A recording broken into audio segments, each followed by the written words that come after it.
Hey friends, welcome to Thru Port Collective. Glad to see everybody, and we got a chat that's filling up. So welcome. Good evening, good morning. Let's see here, Kalimara, if you're in Greece, and Ah, welcome to the collective. So we got a really interesting show tonight. I think this is something that I don't think I've ever discussed in any sort of detail before, and just think it's going to be fun and interesting. And we hope this will be a very interactive show as well with everybody in the chat, because there's so much to do with like why we make music, and it's something that applies to all of us, and kind of get into those the root of why we do it and the motives and getting centered on that. I think there's going to be a lot of great application with that. But well, first of all, so good evening, guys. good evening. And Good. we have got a little bit. We thought we'd use this show, since we don't do gear news every week. We thought we'd just take a few things and a little bit of time at the beginning of this show to talk about it. And so let me pull the first stuff up here, and that would be, let's see here. We can put it like this, I think. Nope. That. All right. So, released a week or two ago, and I'm pretty sure everybody's talked about this already. There was a big update to the GeForce Mini Monster, which of course is a plug-in version of the Memory Moog. And kind of get your guys' take on them. What do you think about this? Do you either of you use it, or what is your preferred Mini Moog to go to? Obviously, Marshall has a Mini Moog, so that's probably Yeah, it. that'd be the one. And Well, Tim and I yeah, here looking like suckers. yeah. The closest I got is that is the Source, which that's a great sounding thing. It's not a mini, but it's cool. Like I like it, but I don't know. So quite frankly, I don't really even have like a go-to mini plug-in.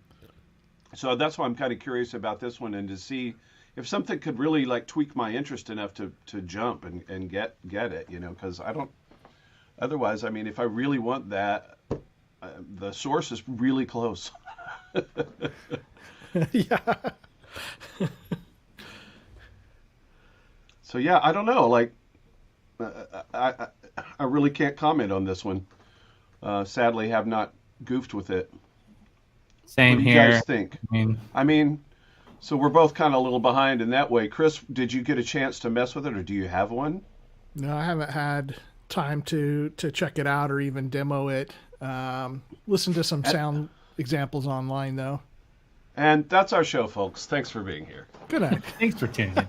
Now, Good so night. this is an update though, right? Because Yeah. this was the original came out like years ago, from what I Yeah, it was understand. a pretty old plug-in. Yeah. Okay. In fact, it was getting pretty long in the tooth, and there was some basic GUI stuff that really needed to be updated. And one of the problems that I've had with GeForce, so I have other GeForce stuff, like I have a ton of the Imtron Pro stuff, as well as the OBE and the SEM stuff. So I don't have any of their older ones, though, like the Odyssey and the Mini Monster. But with their newer programs, the stuff that I've mainly had a problem with is the browser for it has been not so great. But they've slowly been updating things, and this has gotten an updated preset browser as well. So it just makes the experience a lot better. But I'm not sure how much they changed the plugin.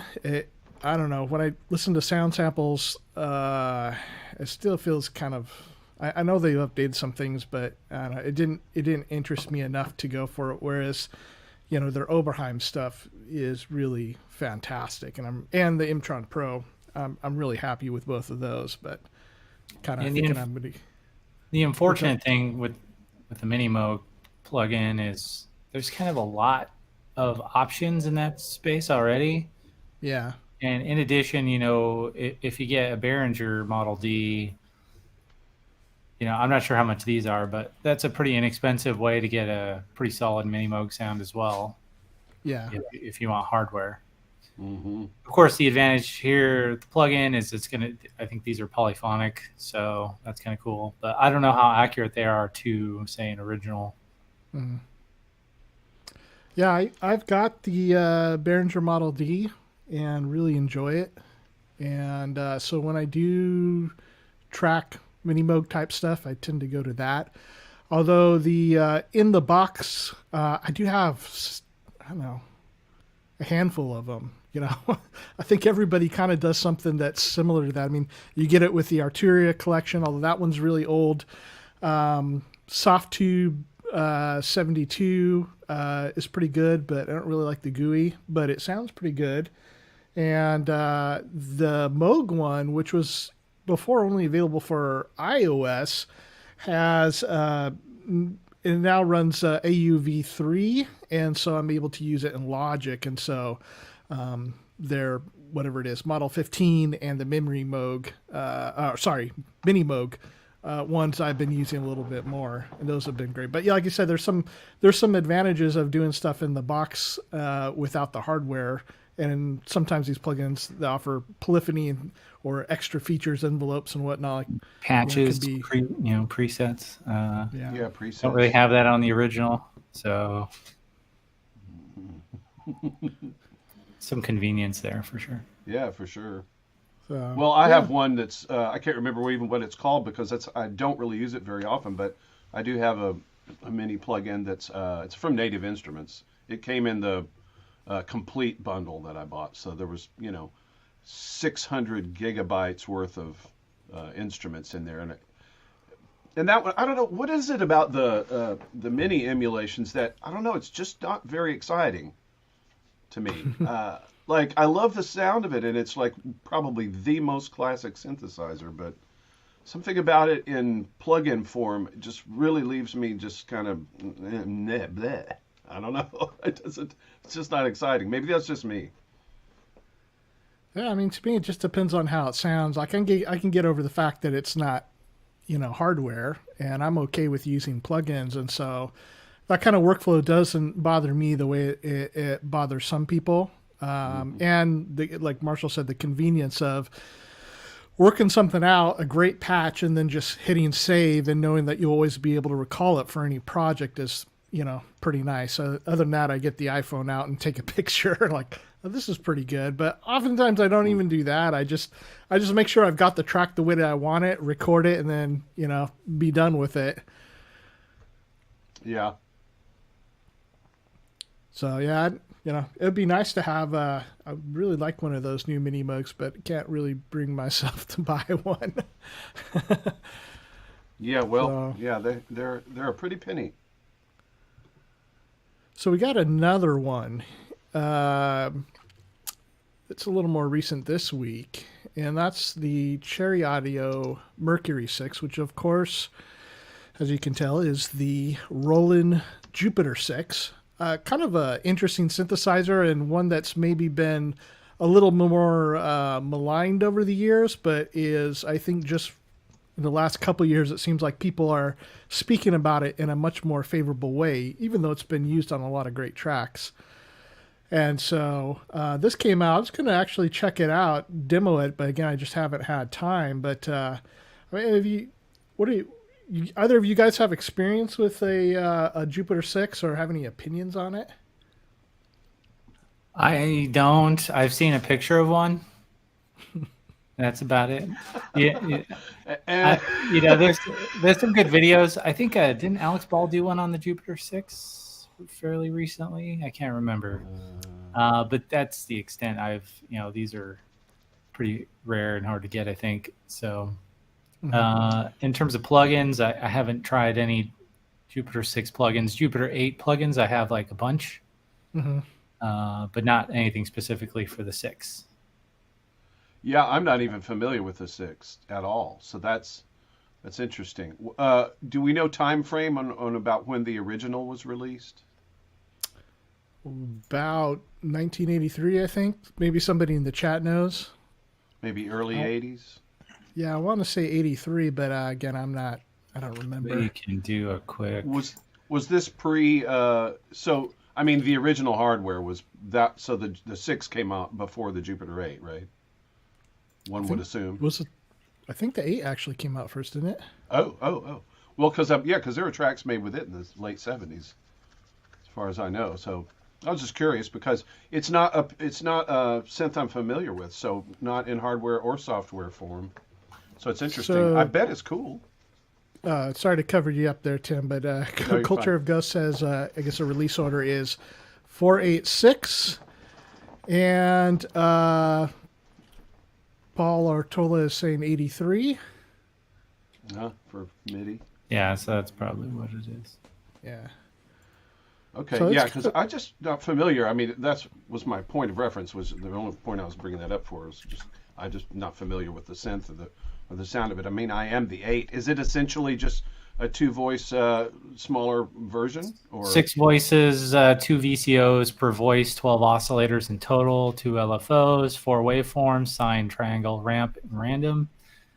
Filters 24 dB, 4-pole low pass, high pass, 12 dB, 2-pole band pass with their own ADSR envelope. 2 standard VC, the VCA is 2 standard 80. I'm just reading this off of Synth Explorer, Vintage Synth Explorer. No effects, 1 arpeggiator.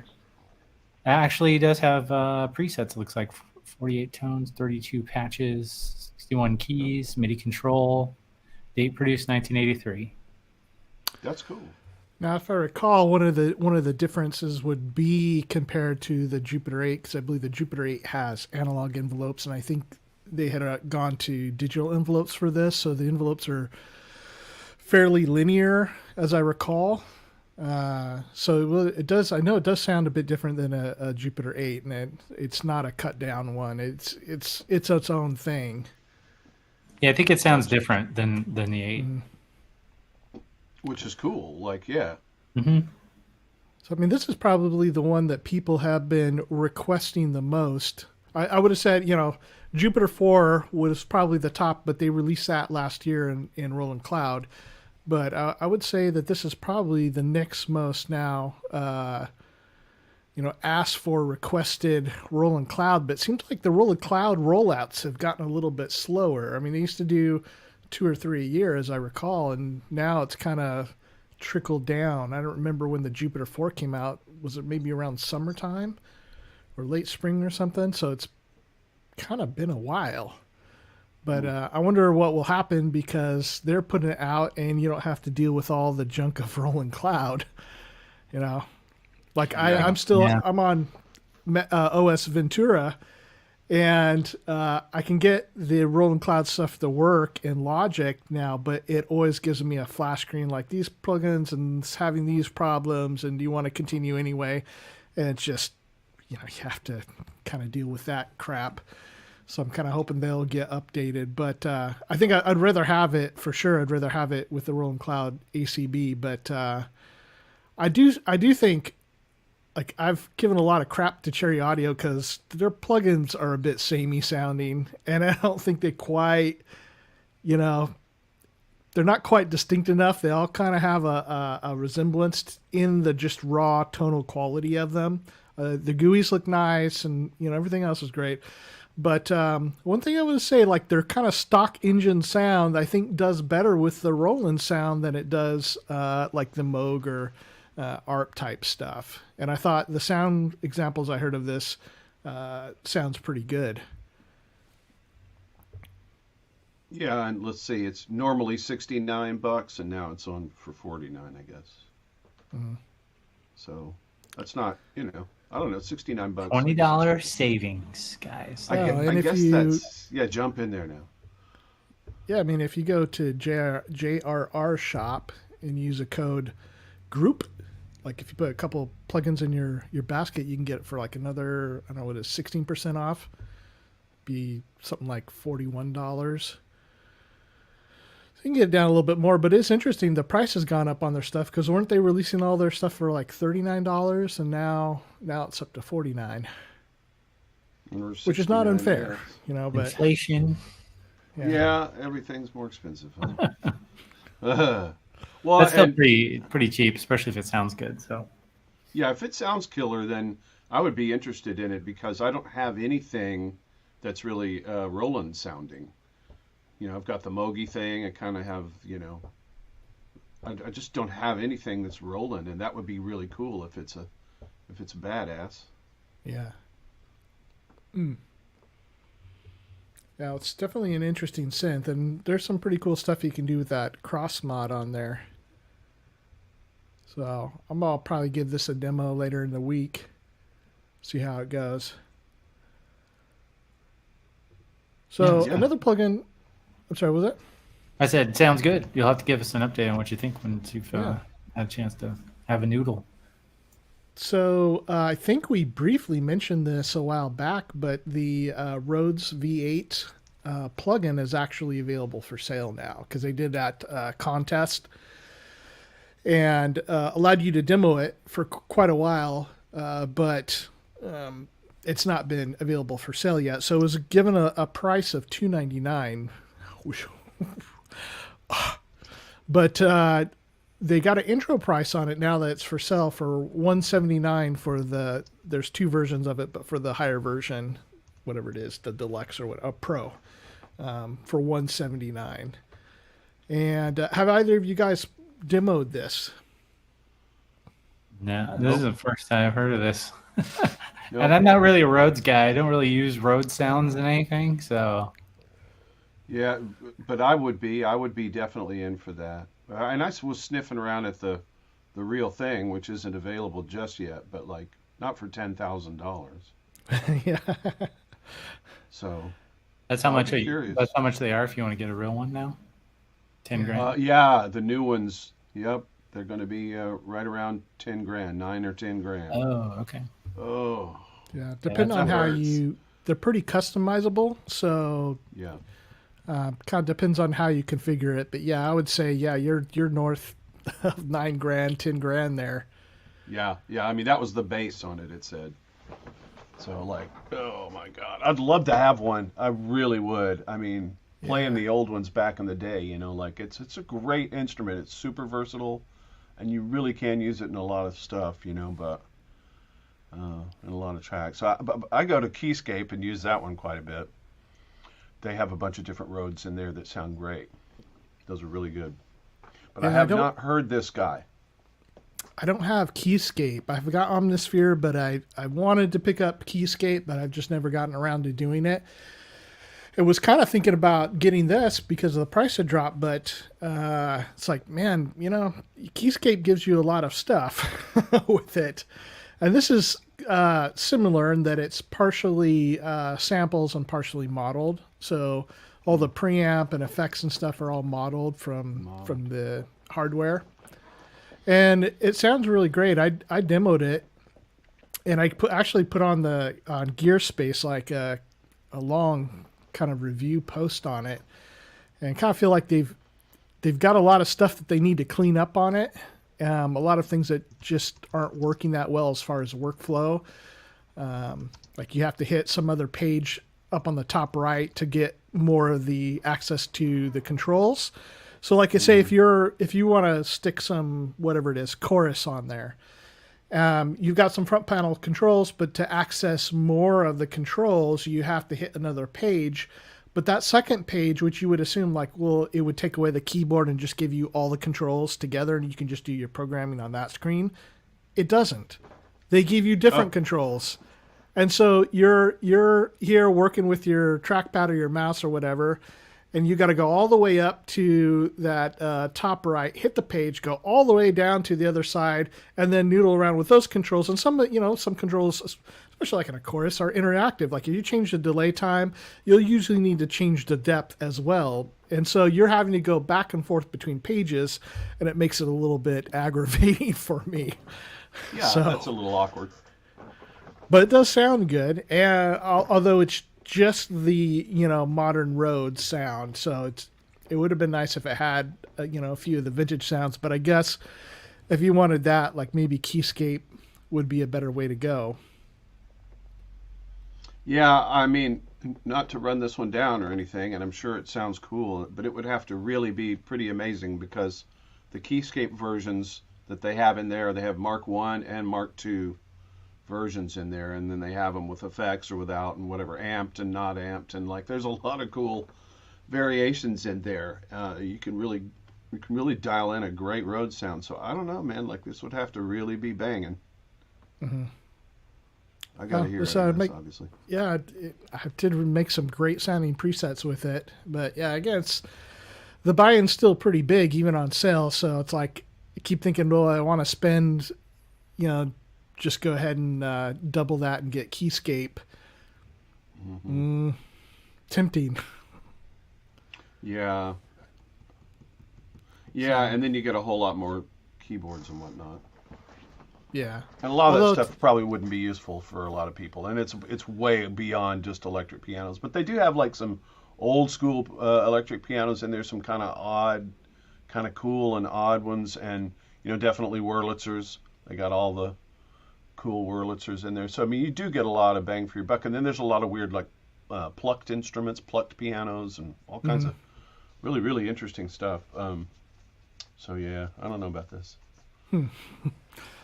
We got 2 more quick ones here. So, of course, Behringer has been putting out, or looks like they're going to actually be shipping some of the things that have been promised. So, the Moog Taurus SH101 revision, so it's the second version with their new V662A chip. The Solina String Ensemble, the Pro 800, as well as, let's see, I think we're up here. There was some pedals that they're going to do as well, like the Mutron 3 envelope filter. And, here we go. Some of their Moger Foger clones. I think the Ring Mod and the Low Pass now. Wow, that's cool. I'd like to hear those. Yeah, if there anything like that June 6 plugin or whatever that they did, I don't know. I kind of don't really have any interest in any of these things coming out from Behringer at the moment. Be curious to see if they can actually get. Well, first of all, we're still waiting on the UBXA, right? That's still not out. That's something that people want to hear. They teased that Jupiter one voice clone thing. I don't know if they can do a full 8 voices. Maybe that'd be interesting. Yeah. So I don't know. Like, none of these really stand out to me as something that I would like want at the moment. I think this Pro 800 would probably be one of the more interesting ones. Yeah. And it's only like $599, but again, is it something I need? No, not really. Sounds nice though. But yeah, I agree with you, Marshall. Like, it'll be much more interesting to see their bigger polys come out. I think the Jupiter 8 and the CS80 would be the ones I would be like some real like, not that these aren't real, but something with a key bed and some of the more exciting products that they had promised years back. It would be nice to see those actually come to market, and that's kind of what I'm kind of waiting to see what they do with all that. This stuff, I'm just kind of like, eh. Yeah.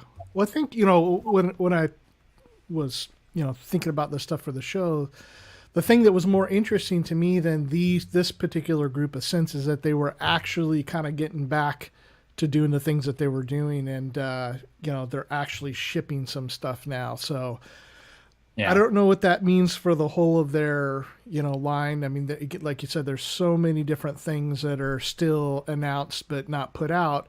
But hopefully this is kind of a good turn of events for it. Yeah, and I will say, I've got the ones that I like from them. Like, I really like their 303 clones, the TD3, and I like the Behringer Model D. I do have one of those. Even though I've got an original, it's nice to kind of have that. Those are the 2 that I like. So the other ones, I just kind of haven't been really into any of them. Aaron Imperfect saying they should give us a DeepMind Mark II. I think that would be really cool. They should do that. That's one of their best instruments they've made, I think. And I still have mine. Yeah, for sure. Yep. Yeah. Well, we shall see. We shall see. Hopefully, this is going to be just the beginning of a lot of good things coming out of there. So, one I don't think we'll have a discussion on, but it's really the biggest release of the week. But I would be having a conversation with myself on it, and that's the announcement of the Mesa Boogie Mark 7, and it's been like 14 years since they've updated their Mark amp. And so it's kind of a big deal. And if you're wondering, like, what the hell is a Mesa Boogie Mark series amplifier? And that's the sound of, like, if you think like mid to late 80s Metallica, like Master of Puppets, and Justice for All, the Black Album, 90s, well, quite a bit of the Dream Theater stuff. There's, like, so much, like, classic metal and hard rock done with these amps. Mark 1 would be like Carlos Santana, the original early high gain sounds, but I thought this was a pretty big deal. It's kind of interesting that it's come out. There's anyways, we won't make it into a discussion, but I wanted to mention it because it's a big deal. That's cool. How much are one of those things? So head version, just the head is 3,500. And so combo would be a bit more. And I'm not sure what the cabs are going for these days, but they're classic. I had the last one, the Mark V. They skipped Mark 6, but have had a Mark V, and it was a really great amp. And some of those kind of classic metal tones, definitely in there. So yeah, is that kind of the signature of Mesa? Is it sort of more of a metal thing, or is it just rock? Well, it depends on the amp. Sure. Again, like Carlos Santana put him on the map. So, think Latin rock or whatever you call it. But yeah, I mean, there's their amps have a wide gamut. So they've got some that are like kind of vintage Fender sounding, like clean and like light breakup, all the way to stuff like this, which was used by a lot of metal bands, and then of course the Rectifier series.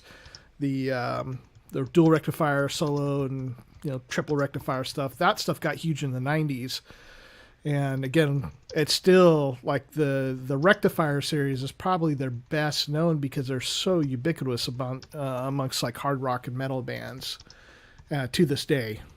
I mean, they kind of become the new Marshall in a way. So the Mark series are probably not as popular anymore as the Rectifier because they're a lot more complicated and people have a hard time figuring them out compared to the Rectifier series, which are basically work like a Marshall does. So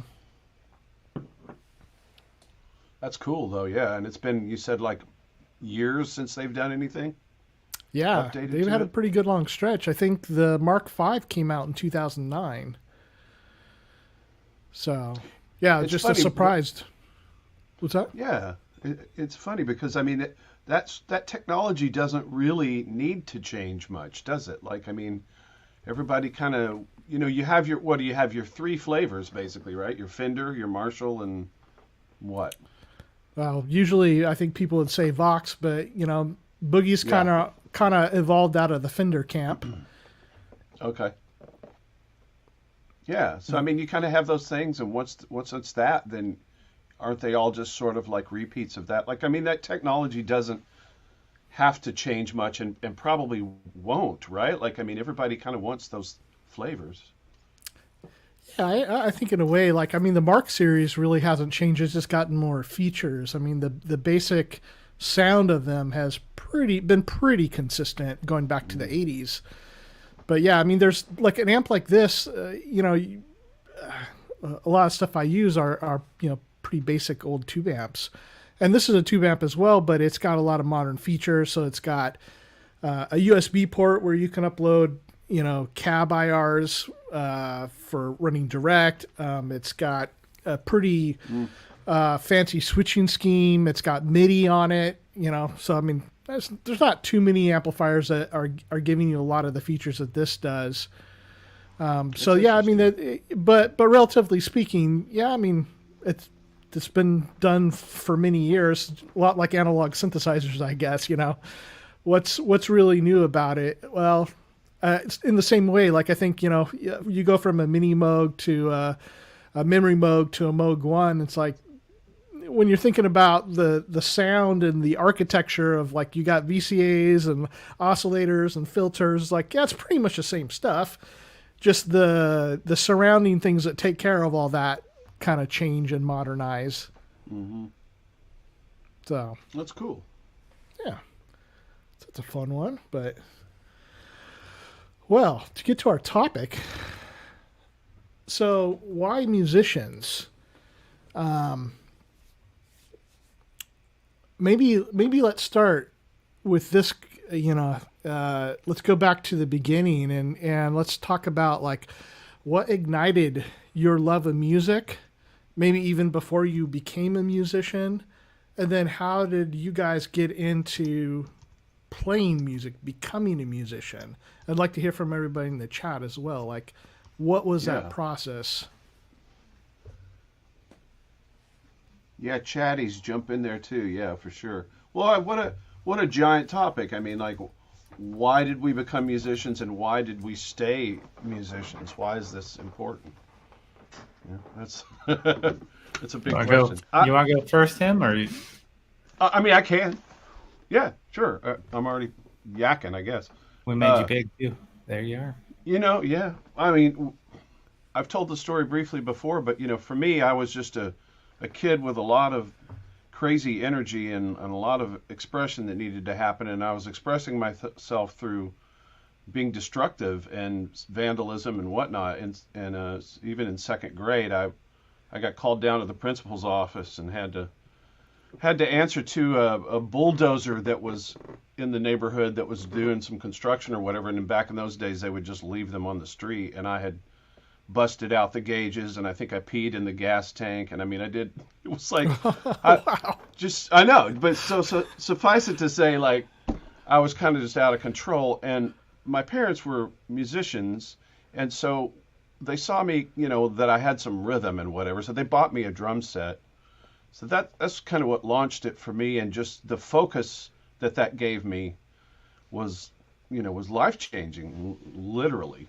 I don't know. I would have been a mess. I probably would have been in juvenile detention and whatnot. But that just made all the difference for me. And from there, as soon as I started playing and goofing around on their piano that they had in the house, like, it just was like there was a high, there was a euphoria about music, and it was so mysterious, and yet you could work at it, you could work at it. And that's so interesting because it's so, I mean, it's a universal language, but it's abstract in so many ways. Mm-hmm. So, I mean, that's definitely how I got into it. Was it gave me a focus, and then from then on, it was just the feeling of listening to music and making music was just so transformative, unbelievable, right? And yeah.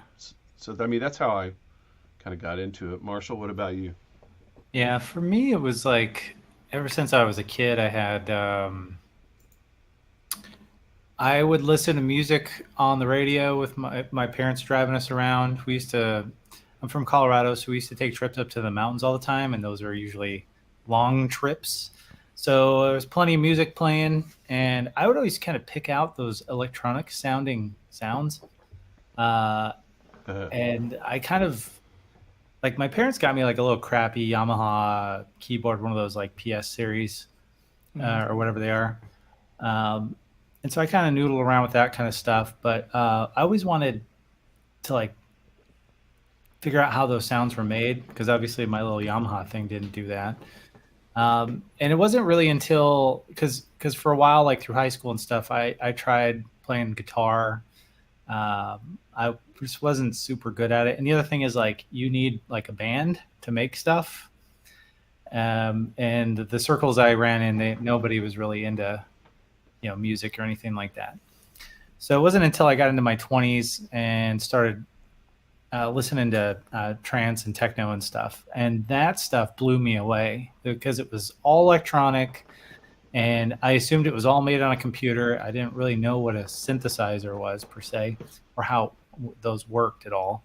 So I started doing a bunch of research, and I ended up getting a little MIDI tracker program called DreamStation, and I started with that, just trying to figure out how to use this program to make music.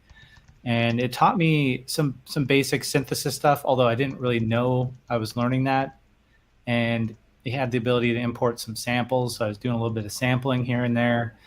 And the biggest thing was like just understanding song arrangement, like how to make a song, right?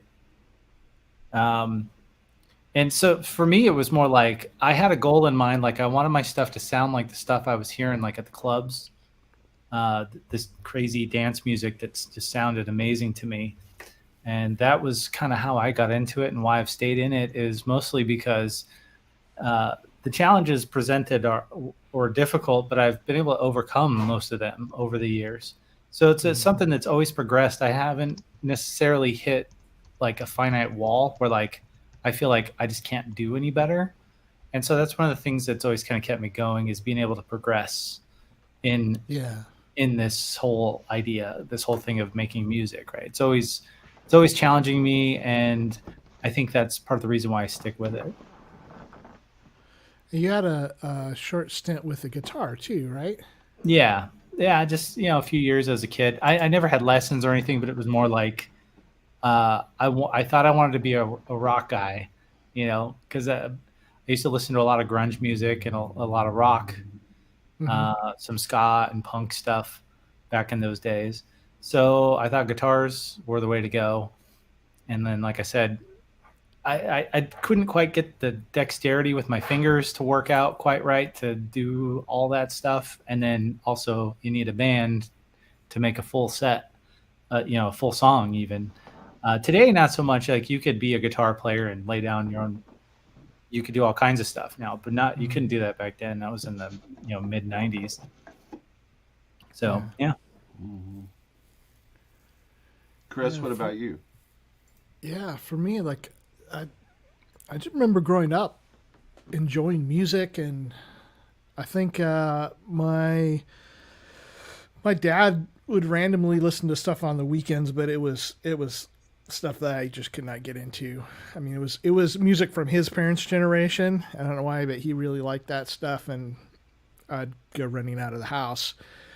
But my mom would listen to oldies, like on the car stereo, and she was not really like a music aficionado. She just basically listens to the music that kind of the pop and pop rock of the 50s and 60s kind of stuff that she grew up with, and she didn't really know anything about the bands or anything. She just likes the songs and is very much just listening to pop music. And I actually hated a lot of that stuff, but there was some good stuff in it that every once in a while you'd hear a really cool song that was, the Beatles or the Kinks or something like that Rolling Stones, something that was a little more edgy for oldies radio. And I was kind of drawn to that, and to see, growing up, guitar players and stuff, before I started playing, I thought, well, that stuff looks really cool. And I played a little bit of saxophone in would have been the late 80s, I guess, maybe 1988 or so. And I did well at that and school band and stuff, but with school band, like you can't really progress, or at least not past the other people, or else there's nothing to do. And so, kind of got out of that because it was not any fun. I couldn't excel or anything. There was nowhere else to go because the teacher wouldn't have enough time to give you personally to help you become better. So I gave that up. And then at that point, because from a kid, I'd always wanted to play guitar and saxophone, because especially like in the 80s, that stuff was cool.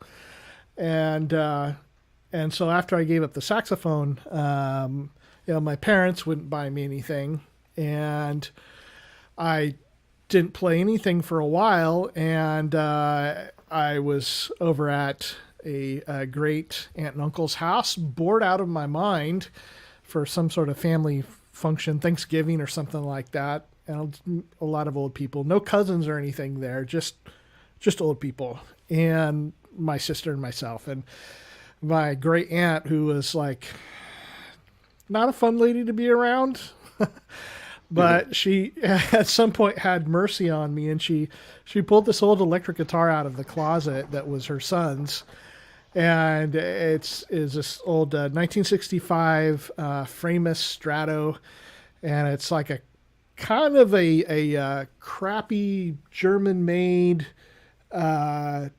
somewhat Fenderish copy of an electric guitar, and it was not tuned or anything. And I just sat and I played that thing for like hours trying to plink around on it and do something with it. And at the end of the day, she said, "Hey, why don't you take it with you?" I mean, her son was an adult, and didn't he was a pro organ player, so he didn't really have any use for the guitar. So I took it home and started teaching myself stuff. And at that point, it was the summer before high school, and I listened to the things that everybody else listens to, which at that time was a lot of like rap and stuff like that, and hip hop and things. And I was just existing in the world that I was in, and all of a sudden I had this guitar, and it kind of did a funny thing to me and my identity, because the things that people valued at school, like sports and rap and hip hop and stuff, and I was not, by that time I was like beginning to realize that I was not going to be an athlete. And this guitar came into my world, and I'm like, oh my gosh, this is it. And I started listening to these old records of classic rock stuff that was my girlfriend's dad's records. And so things like Led Zeppelin 2 and, all sorts of stuff, Stones, Beatles, all that kind of stuff. And got going in that way. And it really affected what I was like and how it started growing out my hair pretty much immediately, and just really changed my world. But that's kind of what got me into it. And when I picked up the guitar, it was a pretty big shift as to what I listened to as well. So, yeah, I guess that probably describes how I got into it. With you guys, like, what was the music? I think, Marshall, you said like electronic sounds were the thing that like really like perked your ear up. But what was it for you, Tim? And like, how young were you when you got into the drums? I got my first kit from Sears, and it was like particle board or something. The shells were made out of some kind of compressed cardboard or something, So it was just the testing ground. But I was 5. I was 5 when my parents got me that. Maybe 6. Yeah. And so that was just instantly, cool. Like, what is rhythm and what are these sounds? And it's so primal, and it made me feel so good to play drums. Like, that was my soulmate in the universe somehow. And I just had to find it. Yeah. So, yeah, the music that was out there at the time was all the stuff of my era, which would have been for me to be 6, it was 1966. So we're talking a lot of the bands that you just mentioned. Yeah. And they were releasing their records. They were coming out brand new, like the Beatles and the Stones and the Monkees and, the Kinks, whatever. Like all of those 60s bands, that's the stuff that was out there. And then a lot of R&B, because at the time that I started playing, we lived in Memphis. And, there's just a ton of R&B, like old school rhythm and blues that was coming out of Memphis back in the 60s, big time, Booker T, and I mean, just Stax and, all these old record labels that just cranked that stuff out, and it was amazing. So that's a big part of my upbringing, too, is R&B. Like, that's really in my background a lot. That music was just in the air, so all of that stuff was super exciting. Excuse me. I remember playing to The Night Before by the Beatles, which is on Help, I think. I think. And anyway, there's a bridge part where Ringo goes to like the bell of the cymbal, to the dome of the cymbal. And I remember thinking, what's he doing? Like, that's so cool. And I have a drum set now. I can chase that, And I think we're all saying, and everybody I think that's in music says, it just the way it lights your brain up Yeah. to play it, or to play an instrument or to create music and to listen to it. You can just kind of feel the synapses going like crazy, and it's just super exciting. So I was like, all right, man, what's Ringo doing on the bell, man? That's cool. And I learned how to do that, and then it's just like one little step. But to Marshall's point, you never stop learning about music. You never really get there and sit back and go, yep, I've perfected music.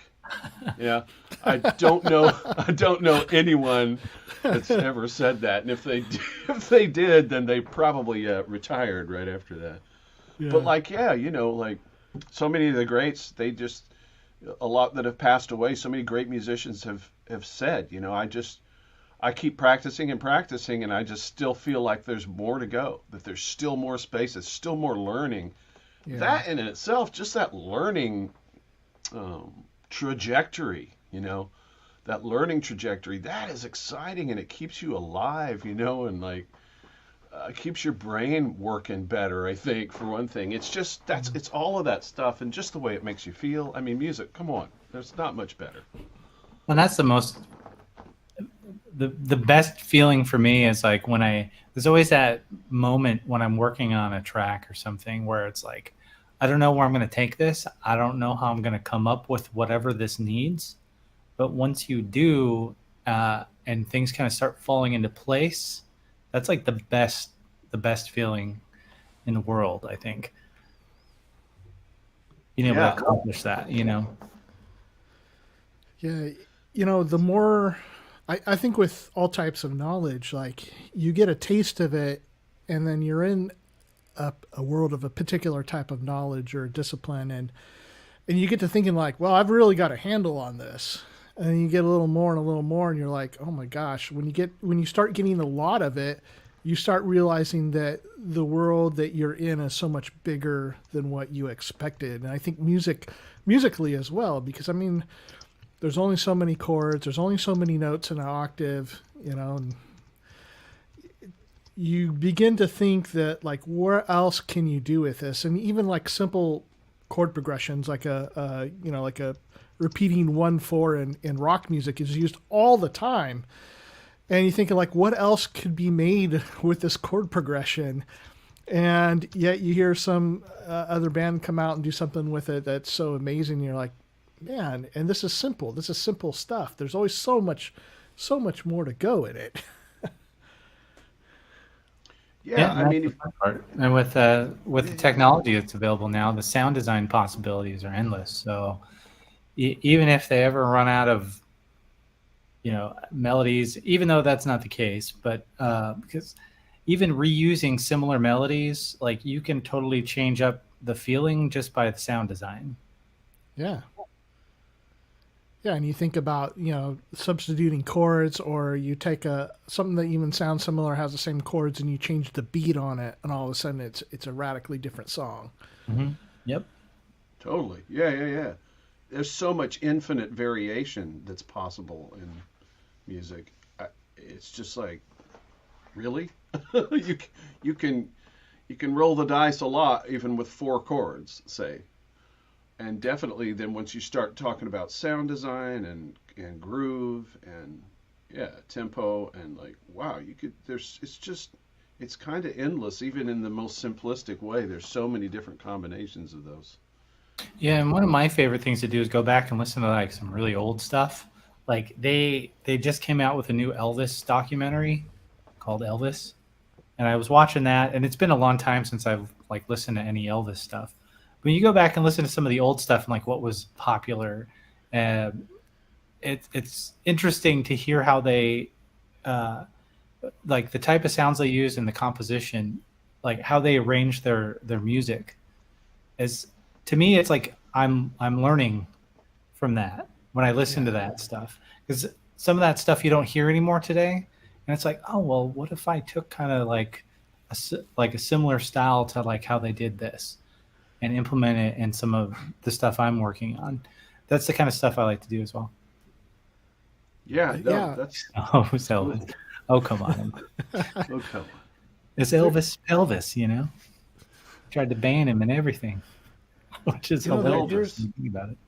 There's some interesting things going back and listening to some very old music, and it was something like Elvis. I think like we're talking about Mesa Boogies and metal and stuff earlier, and when I think of what heavy is, I mean heavy. I'm thinking like lots of distortion, all this kind of stuff, and it's funny to go back and listen to what heavy used to be. And I don't feel it's one of those things where you go back and you listen to Jailhouse Rock and it doesn't feel heavy anymore, because I think it does. And I mean, you listen to Scotty Moore just hit that chord and slide up, dun, dun. It's like, it's heavy. It doesn't have a modern aesthetic to it, but it's heavy. Right. And some of those... Yeah, and when you think in context to like what... That was the beginning of rock and roll, right? With Elvis? Like that type of stuff didn't exist before then. So it was revolutionary. Well, yeah. And it was like lifting the middle finger to the establishment, Yeah. I mean, it was rock and roll was the epitome of rebellion in musical form, damn. That that was the okay. And plus, like the early stuff it's all based on like big band swing, But yeah, with it's a swing blues. groove, with really blues rhythms and stuff. Yeah, and then with electric guitar and a big hard backbeat all the time, And that's where it came out of. So that's cool, Marshall, that you go back and listen to stuff like that, older. I do. Yep. For inspiration, like that's great. Like it's just like poke around and like what's some stuff that was popular back in the day that no one's really paying attention to. Mm-hmm. And sometimes I'll take inspiration from that, either from a sound design perspective or from a compositional perspective. Yeah, that's a great idea, because that's using your resources and going, because that music was a hit, they were out there in the public for some reason. I mean, there's something that's working about that, so you can always get under the hood and try to figure that out and then bring it to what you're doing. Yep. Yeah.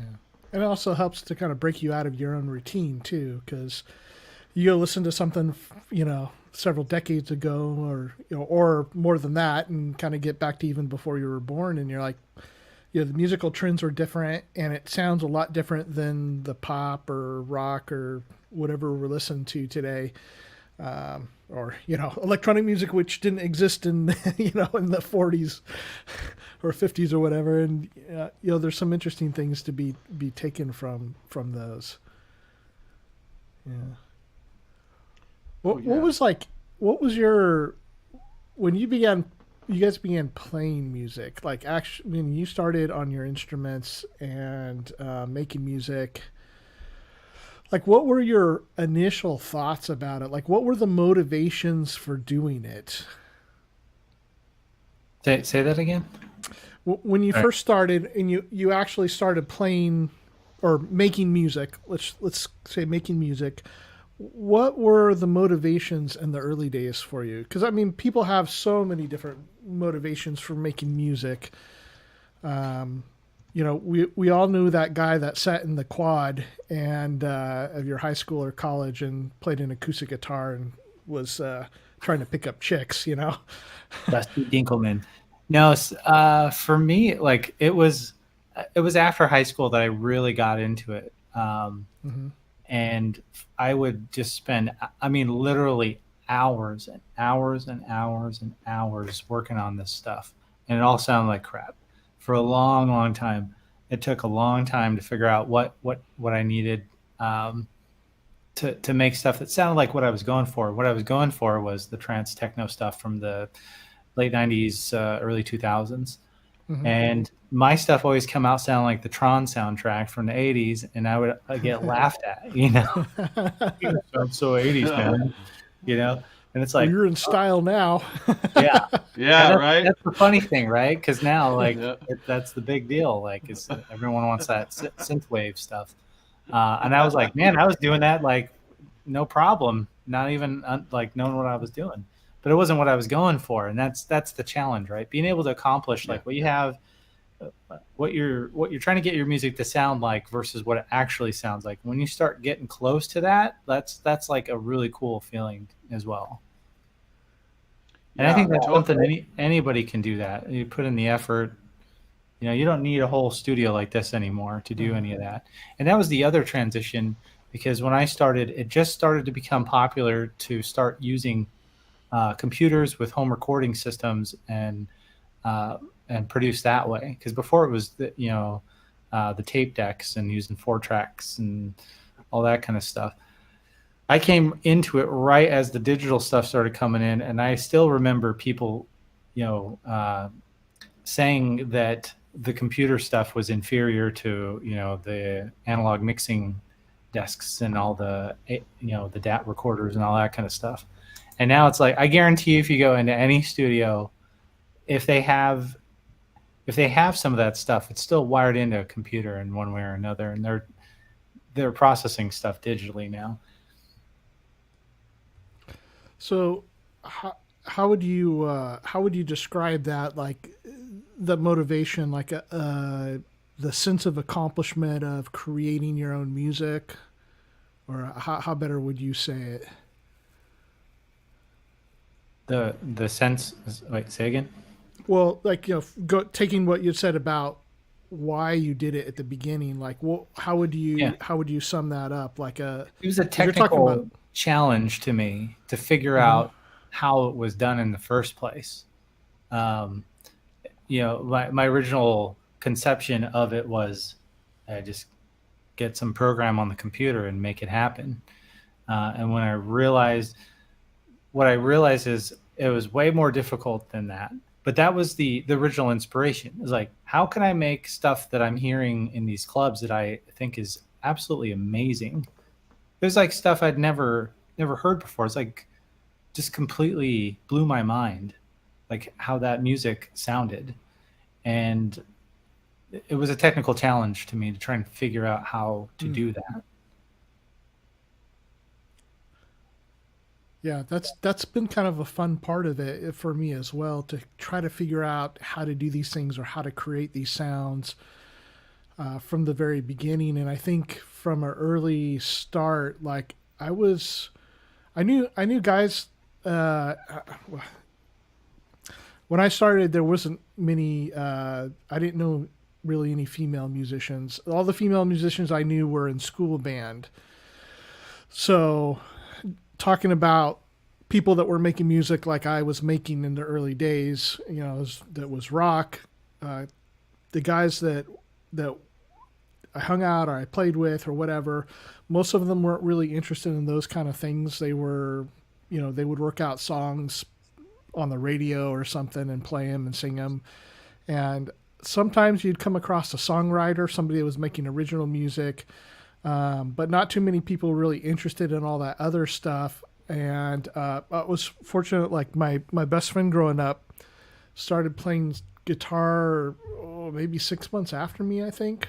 And so he and I liked the same kind of music, and we were kind of headed down that journey together. And so a lot of discussions in the early days were, because we didn't have the internet at that time, we were trying to figure out stuff and some of those complicated things, like how did they get that sound? What the heck is going on there? What are they doing? And of course, how are they playing it? Because there was a lot of techniques that, we were trying to figure out, and there wasn't hundreds of thousands of hours of tutorials on YouTube to check out to do that. That's a big thing that I wish I had starting out. Did not have any of that. Mm-hmm. At the very least, we had some forums, but even then, like, I didn't know what forums to go to. So I remember doing a lot of back and forths in the propeller head forum for Reason. And I learned a little bit here and there from that stuff, because you could post like you could post like the Reason file, and people would download it and like listen to it, and then they'd tell you what they thought. And so that was kind of like an early way to get some feedback on like what to do with certain things. But I always thought it was like some big secret, like I'm just missing something, but it wasn't. It was mostly like you just need to work at it until you start getting the results that you're after. Yeah. But at least now you've got YouTube that can kind of show you if it's like a specific sound, like sound design, there's tutorials for that. if it's like certain kind of cadence or some kind of like rhythmic thing that you're trying to accomplish, like with a bass line or something, or arpeggios, like there's tutorials for that. There wasn't any of that stuff back then. So it'd be a lot easier nowadays, I think, to get started into this for sure. Yeah. And you can jump in and like bypass a lot of levels real fast because of all the modern resources. Yes. Yeah. That we didn't have. I mean, I literally would put a record on the turntable and turn the motor off, but drop the needle on it and then take my finger and slowly spin the record so I could hear maybe what the drummer was doing, to slow it down somehow. Yeah. Slow it down enough to figure it out. So, I mean, that's pretty smart though. I mean, that's kind of all you could do unless you had a very speed tape machine and you recorded your record, onto tape and then very speed it down some. But even then, it starts getting muddy. It's hard to figure it out, and now you can just isolate tracks, no problem now, It's like, I would have killed for some of the software that's available now. Dude. I mean, sitting there with either a record player or a tape machine, and you're like, okay, play that part again. Oh no, I went too far. Yeah, and again. All that stuff, and to try to nail what that note is in the middle of a mix, you're like, no online guitar tabs or anything. You're like, you're doing a lot of work, and I don't know. There was a lot of skills that maybe musicians that are new musicians are maybe not getting because of that, but also they have an advantage of being able to have access to really quality technical training for free that we missed out on. One of the main things about why I still make music and why it's been a lifelong pursuit for me and the only thing I've ever done as a profession, basically, other than, the kid stuff you have to do, like make pizzas for a while and whatever. But I was always, making music. And one of the big reasons for that is that challenge right there, that thing right there that you're talking about. It's like, that's really hard. But you know what? It's so gratifying when you figure it out. And all of a sudden you're going, wow, maybe I can even do more. And it's such a, I don't know, it's definitely a sense of accomplishment beyond anything I've ever experienced in my life. And just, it's a real self-esteem builder. You can kind of go, wow, I could actually get good at this. Because any sports I sort of played as a kid or whatever, I was super mediocre at best, and it was just always like, well, this kind of sucks. But then I could go in and play my drums for the kids to like Roundabout or something, or something like that, play to some, cool song. And I could play pretty well, I could play pretty good, and it would blow the kids away. And I was like, wow, this is cool. I'm actually good at this, I suck at baseball, but man, I can play me some drums. So it was like it's a real thing that you internalize as a person, it's beyond just the music. It does something for your psyche and your self-esteem. Well, yeah, that's a great point. And that's really how I felt about it too, because I was saying, like, I was trying to fit into, a different world that I didn't really feel like I belonged. And like I was never going to be a baseball player or a basketball player or anything. And all of a sudden I got the guitar and I had at least some sort of propensity towards it and a talent to get it going.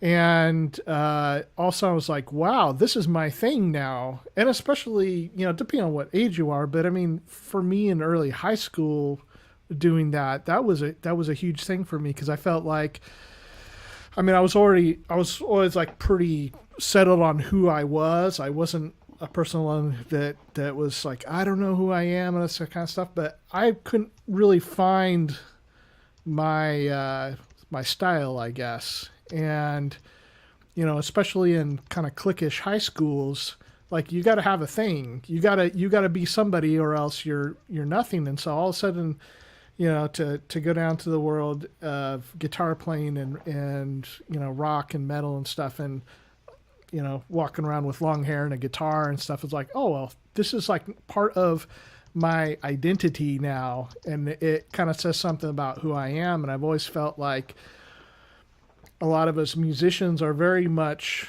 about that, And it doesn't matter. It doesn't matter the genre that we spend time in, because I've seen it in multiple different genres. Like that's a thing. Like, oh yeah, even for people who don't play instruments, they're often defined by the music they listen to. It's not like you would go, well, there's the basketball players and there's the baseball players. Like, no, it's just like jocks or whatever. But you go, oh yeah, there's the goths and there's the rappers and there's the metalheads. And, I always felt like that was like a big part of music, like a self-expression type of thing. In terms of like the culture portion of that, right? Like, there's certain looks to those different types of genres, I guess. Is that what you're referring to then? Yeah. I mean, that would be part of it. And I think depending on the kind of genre that you belong to, or the genres, like it affected how you kind of, it was a full like subset of your culture. And so, I mean, think about the way that, the goths and the emos were processing living in life and the world, versus, people that are listening to hard rock or something. It was just different, And of course the fashion styles go along with that, because you want to be known as part of that tribe. And it's a very, getting into the sociology of it, but we kind of like to have a tribe that we belong. And so we kind of begin to fashion ourselves in that way. I want to know what the tribe looks like who were listening to Kenny G. What tribe is that? I was never like into the costuming thing, like the costuming aspect of the entertainment business, You know what I mean? Like dressing up, like, being appropriate for your genre. I've never done that. That was never attractive to me, and I felt actually like pushing against it every time. So I'm usually the guy that shows up in a t-shirt and jeans, even if you're supposed to like. So you don't want to wear a cape, or I just like no? I think I grew my hair out pretty long in the 70s, and then I cut it back in the 80s, and then so like certain trends are just out there, and if you go into like a haircutter person, like a hairstylist especially, they're gonna cut your hair with what's happening right now. They won't do it any other way. I mean, it's hard to get them to do it any other way. So at one point I had really long hair, and I wanted to cut it back, and I just just give me whatever, give me a haircut. And I walked out with a mullet, and that was like that was 1991, and my straight long rocker looking hair or whatever, which I wasn't going for, but I just liked long hair. I had a mullet. It was real short up here and really long in the back, and I'm like, wow, okay, I guess. And I didn't even know what a mullet was. We need a picture of this. Gladly provided. There are a few band pictures. So like the costuming thing never spoke to me. I'm trying to imagine you showing up for a modular gig, but you're in your country wear. Which same thing. I wear jeans and a t-shirt. I'm just pretty much every gig, like a solid black t-shirt and just some gray jeans or something. Yeah, I just that part of it kind of bothers me, because like I just want to get at the music, I don't care about the all the histrionics and the like this and the that, and and the piercings and whatever needs to go with your genre. I guess it'd be like me trying to play reggae and not have dreads. I don't know, like that. That would probably be me. I'd be with a mullet and a t-shirt or something, completely out of step in a fashion sense. But I could play the music, I guarantee you that. But yeah, like that was, I just always wanted to just kind of resented almost the fashion thing, Just let me play the music, please. Well, I don't know. What was your motivations, Tim, at the beginning? I mean, for me, it was just the feeling that I got out of music. It was really literally just that high and that euphoria that playing music gave me. There was nothing else like it. Nothing else made me feel like that. And it was such a transcendent and awesome feeling. And it was so available. And I would get it listening to music, or I would get it, trying to play it. Either way, it was communicating to me in that same way. And that's what got me hooked, I think. That's when I was like, this music thing and me, we're just built for each other. There's just something about it that it's just, like I said, kind of lights my brain up and spoke to my heart and so many things, just on an emotional level and on an intellectual level. It was kind of hitting me everywhere. So, I mean, that's kind of how I kept going, I guess, as I had some success and a sense of accomplishment, but the feeling that it gave me was like nothing else. Yeah. Yeah. Mm. Yeah, I mean, it was so powerful, and then as I've gone along, you learn that your music or any music is just what a communicator that is. The without using words, what a universal language it is to be able to communicate feelings and thoughts and emotions. It's so that's another thing about it to me it just blows my mind. It's just so cool that it does that. Whatever this music thing is, it's so abstract in a way, but it does. It just like it's such a great communicator. I mean, it can soothe, it can heal, it can get you hyperactive. It can jack you up, it can really chill you out. Like it's just such a powerful medium to me.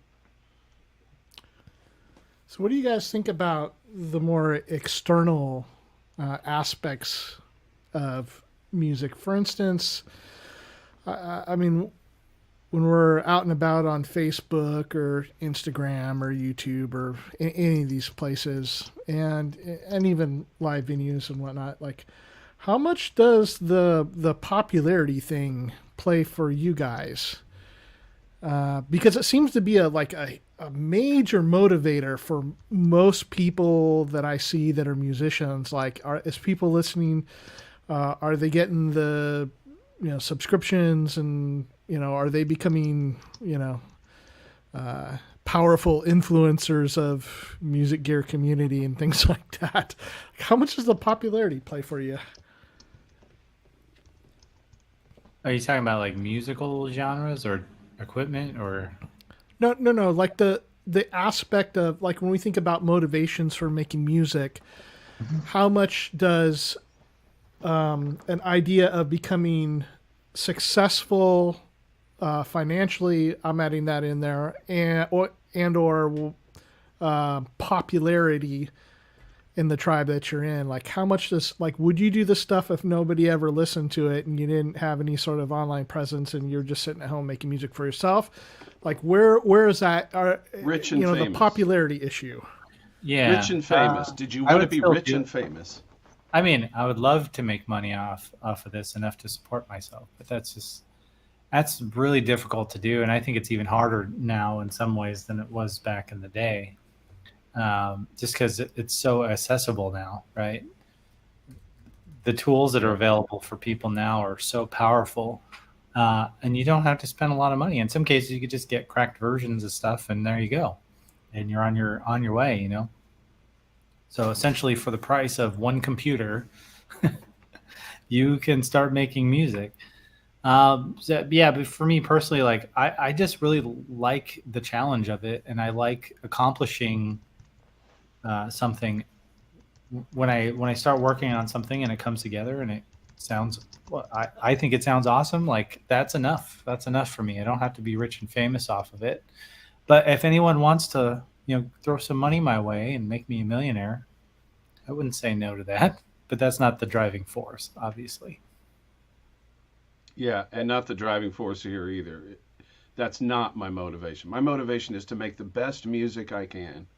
And I totally mean that. To be the best player I can be the best musician, make the best music I can, because I know that the financial thing will take care of itself if I am that. If I can be self-actualized like that, whatever money there is available for a musician, I know I'll get a piece of that pie, even if it's not much. But yeah, as soon as you start doing it for the money, Well, then it's like quality goes. then it Everything becomes a goes downhill. job too at the same time, right? Totally. And there's You a start- whole different feeling when you're starting to do this creative thing as a job. At least for me, it feels different. Yeah. Absolutely.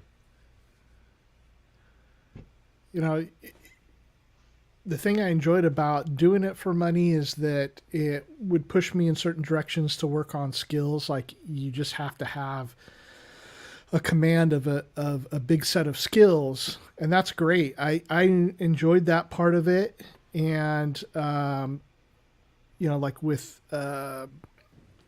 doing arrangements and things like that, friends will get help from me and like, well, how do you know how to do this? Like you had to put in the hours. Like it's like anything else. You have to put in a lot of hours of doing it, and it kind of sucks to do that. But that's what was gonna, help you get to work and to do the job and to, play your instrument the way that you need to perform and all that kind of stuff. And there are times that I would come home and I would be like, I don't feel like playing now, because I just spent a whole bunch of hours playing already, and you're kind of out of it creatively, at least for a little bit, and you have to find new and different ways to kind of spark that. And in a lot of ways, like, working, trying to become financially stable as a musician is a very difficult thing.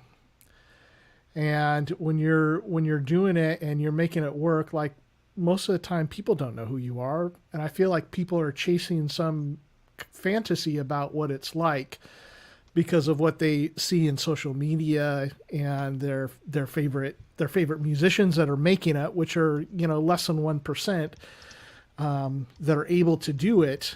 And a lot of people are chasing that when I don't think it's like the right goal for everybody, or for even most people. I think people get caught up in that. Like if people think I'm popular, or if I'm getting paid to do this, everything is going to be really magically wonderful. But it can be rewarding, but it's also a lot of work. And I think it's the kind of work that most people don't want to put in on it.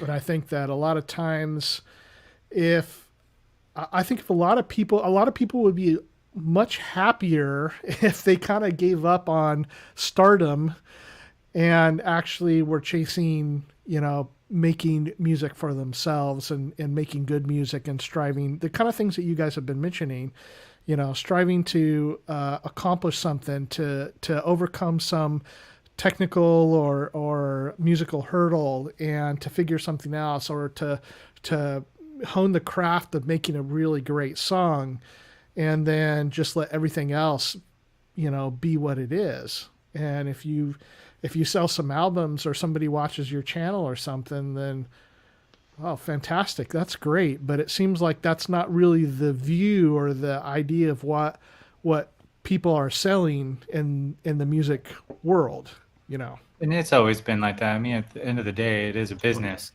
And if your motivation is money, that is a motivation. And I wouldn't say that's bad to have that as your goal. But at the same time, like Tim was, or somebody was saying in the chat, you kind of have to have a love for it at some level to stick with it long term, I believe, unless you're just like a super gifted person, which there are people like that out there that just kind of get this stuff one way or another and are successful.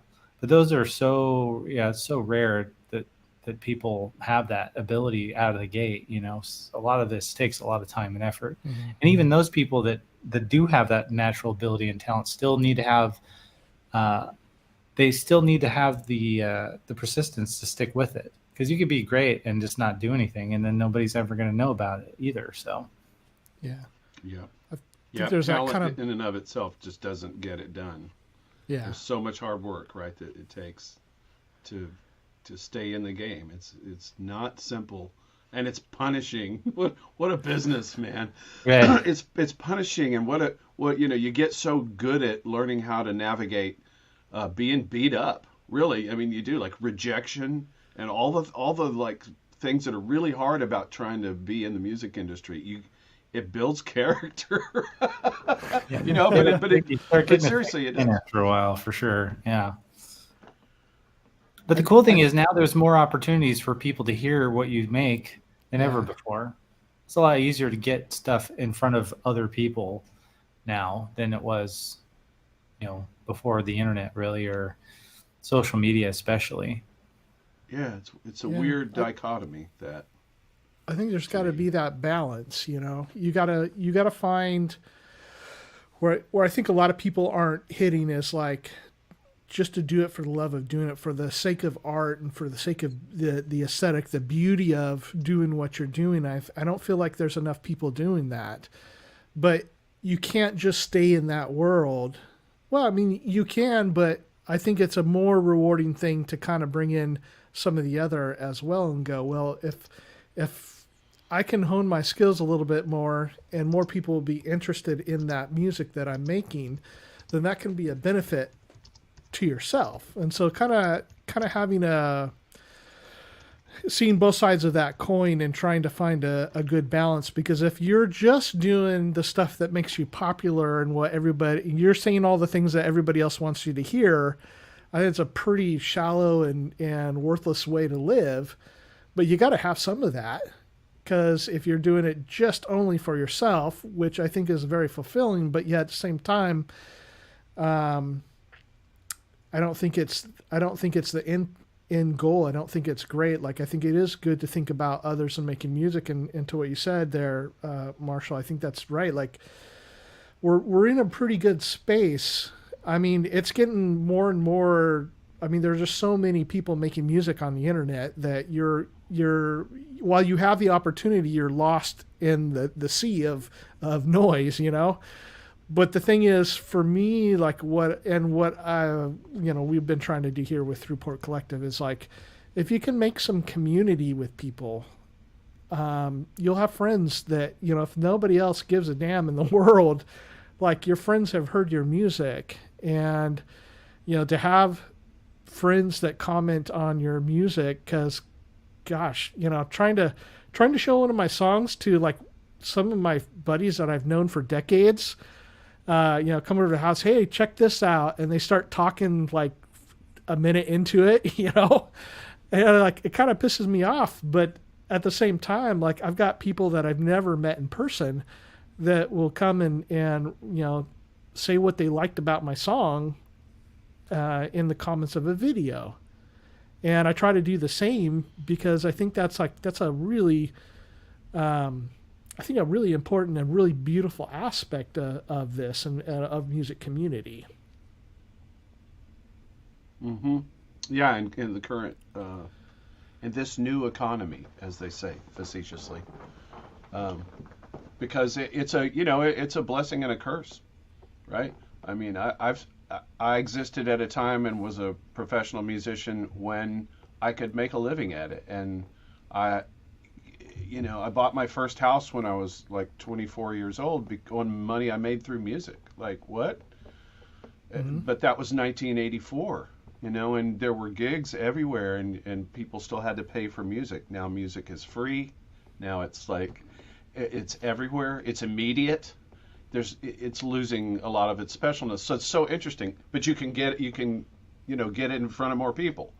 But there's more of it out there. You know what I mean? Like, it's just a weird dichotomy to me, and you just have to roll with it. Find your little way that you can get through whatever your means of getting your emotions across through your music, whatever means you can find. That's how you have to do it. I don't think it's any better or any worse, but it is very different.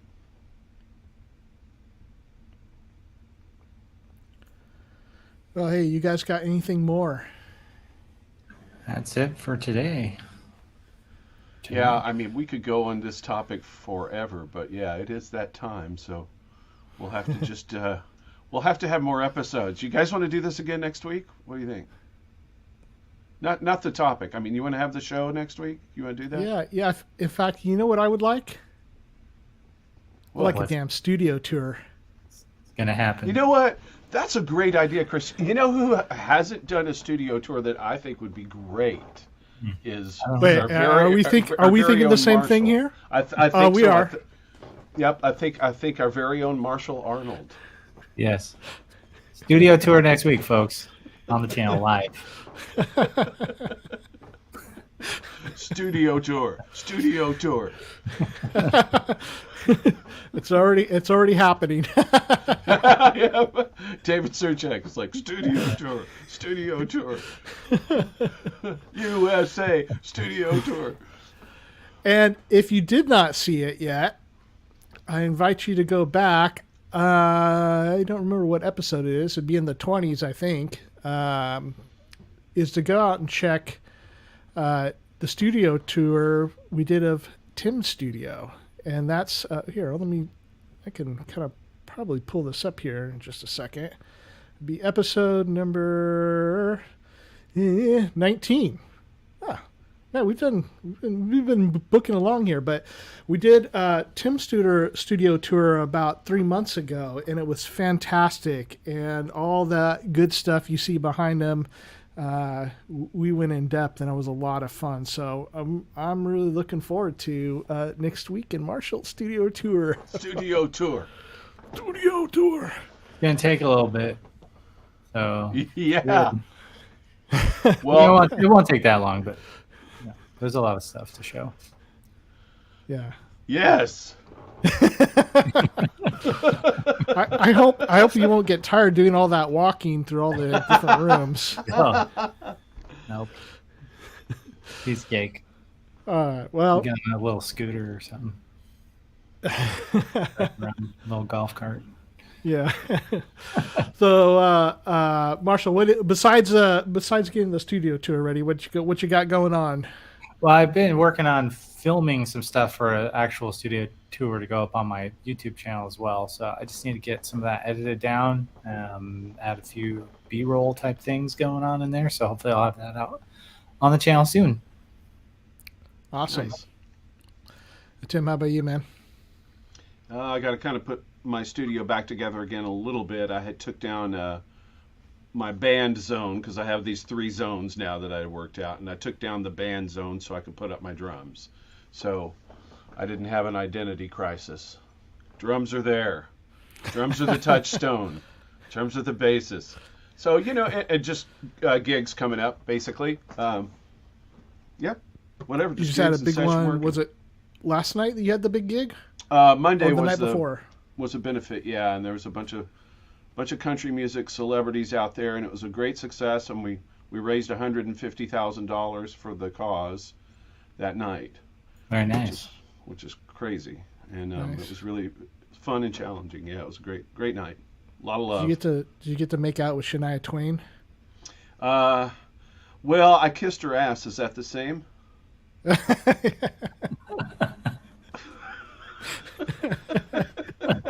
No, Shania wasn't there. Oh, darn.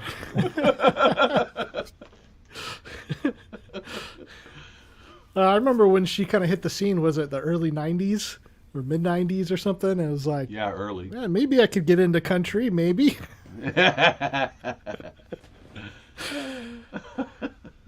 So that's that. Yeah, I've got some things to work on, but like I said, I've been kind of really busy with a whole lot of things to do. So the CR78 is all done. That'll be going back this weekend, and I'll be getting the second CR68 to work on. So we'll get going on that, and I've been doing some more captures of this little Benson amplifier through the Tonex software. So I've been kind of working hard on that stuff and not getting to actually make so much music lately because I've been doing a lot of like just repair job kind of stuff. So I'm hoping to get back to that this weekend, and we'll be looking forward to our double feature of Marshal Arnold studio tour and Tim Grogan pictures of his mullet. Yeah. All coming next Wednesday. Same time. We'll see you guys then. Take care, and we hope you guys make some good music. Bye.